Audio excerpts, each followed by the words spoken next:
আমার জমানো টাকা থেকে জাকাত দিলে আমার টাকা তো কমে যাবে, তাহলে এটা ইসলাম কেন মানে জরুরি হিসেবে করলো আমাদের উপরে? হ্যাঁ, জাযাকুমুল্লাহু খায়রান। আসলে সব কমাই কমা নয়, এই বিষয়টা বুঝতে হবে।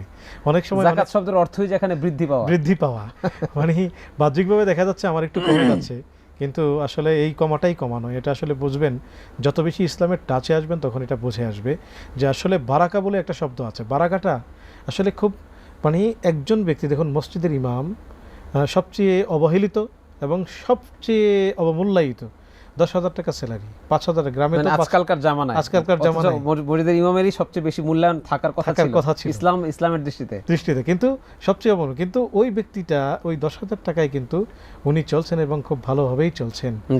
এটা হলো বারাকা। মানে আপনার দেখা যাচ্ছে যে আপনি 50,000 টাকা থেকে আপনি 2,000 টাকা 2,500 টাকা দিয়ে দিয়েছেন, আপনার বাহ্যত দৃষ্টিতে কমে গেছে কিন্তু কমছে না, বরং এমন বারাকা হবে দেখবেন যে আপনার যে কাজ হওয়ার দরকার ছিল, আপনার একটা কাজের আসলে সেখানে 70,000 টাকা খরচের কথা, সেখানে আল্লাহ রাব্বুল আলামিন এমন এক পজিশন করে দিবেন যে সেটা 40,000-এ হয়ে গেছে। এইভাবে আল্লাহ তাআলা বারাকাগুলো দিবেন। আল্লাহ তাআলা বোঝার তৌফিক দান করুন।